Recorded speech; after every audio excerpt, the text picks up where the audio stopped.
च्या परवानगीने या ठिकाणी पत्रकार परिषदेला सुरुवात करतो। आजची ही पत्रकार परिषद घेण्याचं जे मुख्य कारण आहे ते दोन विषय आज या ठिकाणी आम्ही मांडणार आहोत। तर दोन्ही विषय मी पहिले या ठिकाणी मांडेन, त्याच्यानंतर मोरे साहेब त्या विषयांच्या अनुषंगाने किंवा त्यांना काय सांगायचं असेल ते आपणासमोर मांडतील आणि त्यानंतर आपण काय आपले जे प्रश्न असतील ते आपण विचारावे। पहिला विषय की गेली अनेक महिन्यांपासून आम्ही या ठिकाणी पाहतोय की राष्ट्रवादी अजित पवार गटाचे जे पदाधिकारी आहेत ते व्हॉट्सअपला स्टेटस असेल किंवा फेसबुकला असेल म्हणजे सोशल मीडियाच्या माध्यमातून ते केंद्र सरकारवरती मोदींवरती सातत्याने टीका करत असतात आणि हे यापूर्वीही आम्ही सुधाकर घरे यांच्या निदर्शनास आणून दिलेलं आहे। त्यांना मी व्हॉट्सअपला फोटो आणि त्यांची स्टेटसचे स्क्रीन रेकॉर्डिंग सुद्धा यापूर्वी पाठवलेले आहेत, परंतु बहुधा ते कार्यकर्ते आहेत त्याच्यामुळे कार्यकर्त्यांना त्यांनी समज दिला नसावा, त्याचीच पुनरावृत्ती पुन्हा ही काल झाली आणि काल त्या ठिकाणी जे आंदोलन होतं ज्याचा भारतीय जनता पार्टीशी काडी मात्र संबंध नव्हता, त्या आंदोलनामध्ये त्यांच्याच एका कार्यकर्त्याने म्हणण्यापेक्षा मोठं नेतृत्व येते त्या उरण विधानसभेतील अजित पवार गटाचं एक चांगलं नेतृत्व आहे आणि त्यांच्याकडून अशी अपेक्षा नव्हती।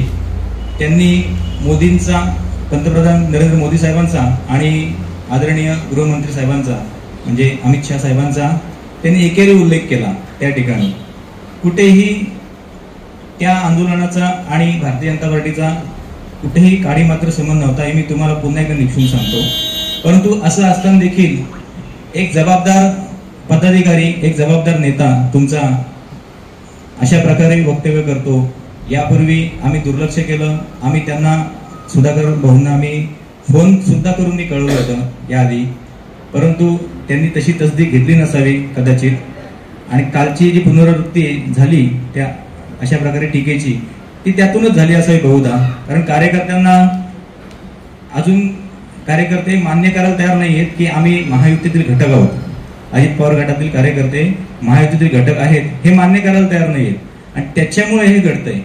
आम्हाला दुसरी बाजू माहिती आहे की तुमचा प्रतिद्वंद कोणासोबत सुरू आहे, तो भाग वेगळा आहे, त्यात आम्ही जात नाही, आम्ही जास्त खोलात शिरत नाही, परंतु जो केंद्र सरकार मोदींचा आपण चेहरा या ठिकाणी पूर्ण जनतेला दाखवून आपण निवडणुका लढलो, सन्माननीय तटकरे साहेब सुद्धा या रायगडमधून, आणि मी निक्षून सांगेन की या रायगडमध्ये दावा हा भारतीय जनता पार्टीचा होता, परंतु मन मोठं करून तटकरे साहेबांना या ठिकाणी उमेदवारी दिली आणि प्रचंड विरोध असताना सुद्धा तेथील स्थानिक मोठ्या आमच्या भाजपच्या पुढाऱ्यांनी काम केलं आणि ते तटकरे साहेब सुद्धा सभांमधून सांगतात की यांनी काम केलं म्हणून आज मी विजयी झालो।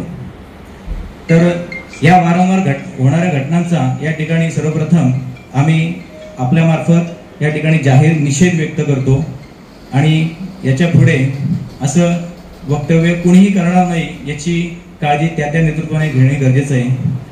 खरं तर आदरणीय पंतप्रधान नरेंद्र मोदी साहेबांवर टीका करणे म्हणजे सूर्यावरती थुकण्यासारखंच आहे। हे त्यांनी समजून घेतलं पाहिजे की आपण कोणाच्या विषयी कसं वक्तव्य करतो, आपली मर्यादा आपण सोडावी नाही याची काळजी त्यांनी घेणे गरजेचं आहे, परंतु असं होताना दिसत नाही। म्हणून आज आम्ही या ठिकाणी ही पत्रकार परिषद घेतोय आणि त्या सर्व पदाधिकाऱ्यांचा, कार्यकर्त्यांचा निषेध करतो की ज्यांनी आजवर फक्त केंद्र सरकारवरती टीका करण्याचं काम महायुतीच्या सरकारमध्ये राहून केलेलं आहे, त्या सर्वांचं मी आणि अजित पवार गटाचं या ठिकाणी मी जाहीर निषेध व्यक्त करतो। दुसरा मुद्दा असा आहे की नुकताच जी राज्यसभेची निवडणूक झाली त्या निवडणुकीमध्ये माजी आमदार धैर्यशीलदादा पाटील हे बिनविरोध निवडून आलेले आहेत आणि राज्यसभेचे खासदार म्हणून त्यांची वर्णी लागलेली आहे। तर त्यांचा सत्कार समारंभ आम्ही भारतीय जनता पार्टी खालापूर तालुक्याच्या वतीने या ठिकाणी आयोजित करणार आहोत। हा भव्य दिव्य असा सत्कार सोहळा होणार आहे आणि या सत्कार सोहळ्यातच आम्ही महाराष्ट्राच्या सिंचन क्षेत्रात ज्यांनी उल्लेखनीय कामगिरी केली, क्रांती घडवली असे आदरणीय सुनीलजी तटकरे साहेब यांना आम्ही सिंचन महर्षी पुरस्कार खालापूर भाजपच्या वतीने देणार आहोत. रोख रक्कम 70,000 रुपये आणि चित्रे समितीच्या अहवालाची प्रत तसेच सोबत सन्मान चिन्ह असं ह्या पुरस्काराचं स्वरूप असणार आहे. हा पुरस्कार सोहळा लवकरच दोन्ही नेत्यांची वेळ घेऊन ताळमेळ बसून दोन्ही नेत्यांच्या वेळेचा आम्ही या ठिकाणी तो पुरस्कार सोहळा या ठिकाणी करणार आहोत. आमचं धैर्यशील दादांशी बोलणं झालंय, ते सुद्धा वेळ द्यायला तयार आहेत आणि तटकरे साहेबांशी सुद्धा आम्ही संपर्क करून त्यांचा देखील वेळ घेऊ आणि हा कार्यक्रम सत्काराचा कार्यक्रम आणि पुरस्काराचा कार्यक्रम भव्य दिव्य असं करू असं मी आपल्या माध्यमातून या ठिकाणी सांगतो.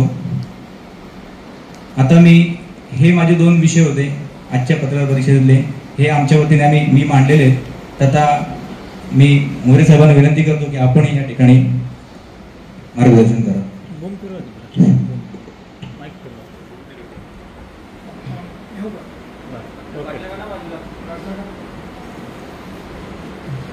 सर्व पत्रकार बंधूंना नमस्कार.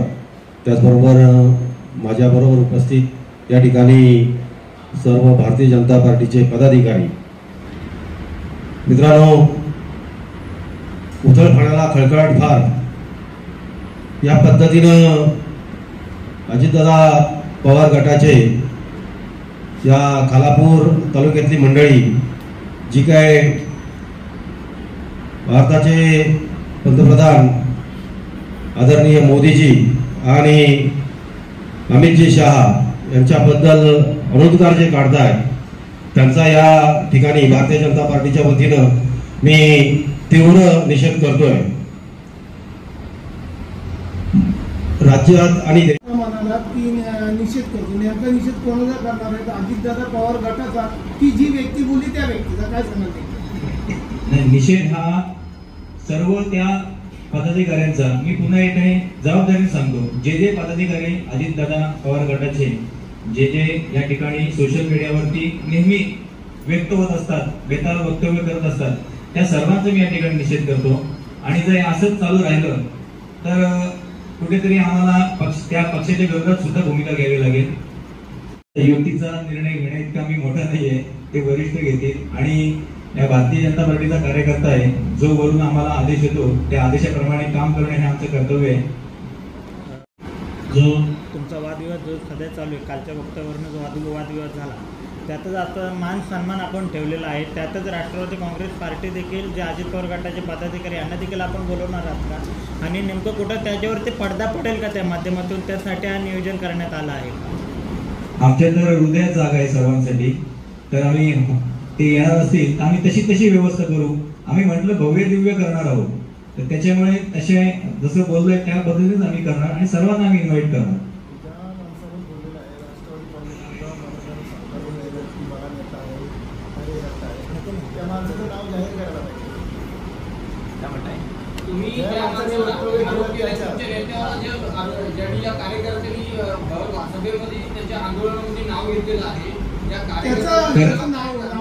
खरं तर आता तुम्ही म्हणताय तर तुमच्या विनंतीला मान देऊन मी या ठिकाणी ते नाव सांगतो.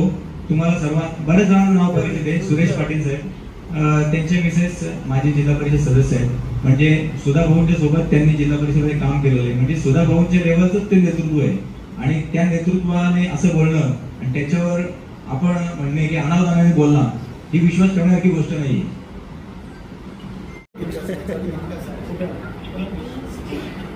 महायुतीमध्ये 3 पक्ष आहेत. अजितदादा शरद पवार गट असेल, शिवसेना शिंदे गट असेल, भारतीय जनता पार्टी पक्ष. त्याच्यामध्ये तिकिटासाठी जी रस्सीखेच चालली आहे त्याच्यात तुमची मुली आहे का? नसेल तुम्हाला कशा पद्धतीने कोणाला पाठिंबा असेल असं तुमची रणनीती ठरले का? तुमचे उमेदवार ठरलेला आहे का? कारण वारंवार ठाकरेंचं नाव समोर येत आहे, परंतु जाहीर वक्तव्य कुठं काय करताना दिसत नाही की मी निवडणूक लढणार आहे. तुमच्या मुद्दा तुमच्या तयार आहेत का तेही जाहीर करावं.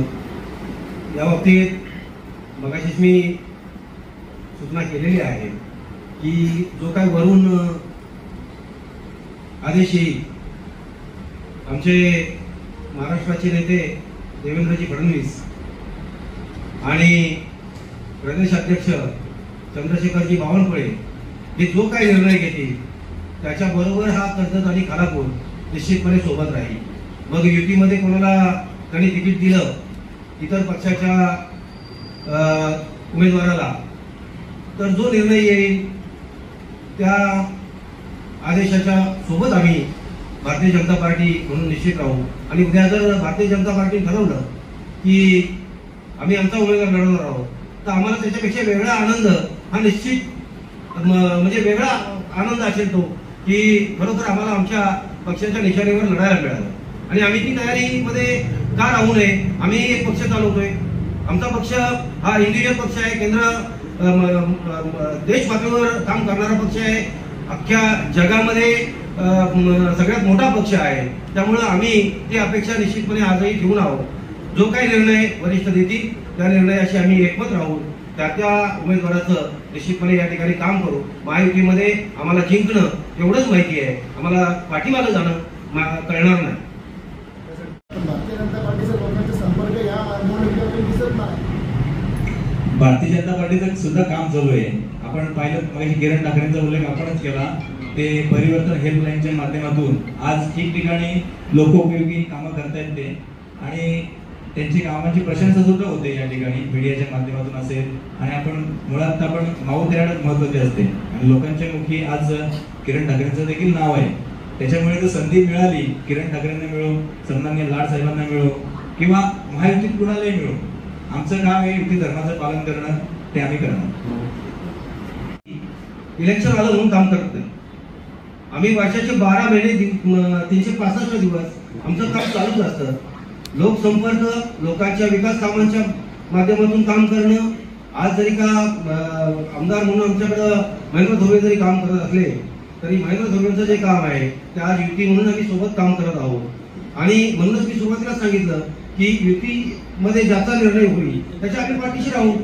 आणि वेळ पडली आणि पक्षाने तसा आदेश दिला तर 365 दिवस काम करणारा माणूस, लोकसंपर्कात राहणारी लोक कधीही मागं हटत नाही. त्या ठिकाणी आमचा उमेदवार निश्चित आजही सांगतो तुम्हाला की निवडून सुद्धा येऊ शकतो. पण युतीचा निर्णय, नेत्यांचा निर्णय जो असेल त्याच्याशी आम्ही सर्वजण बांधील आहोत.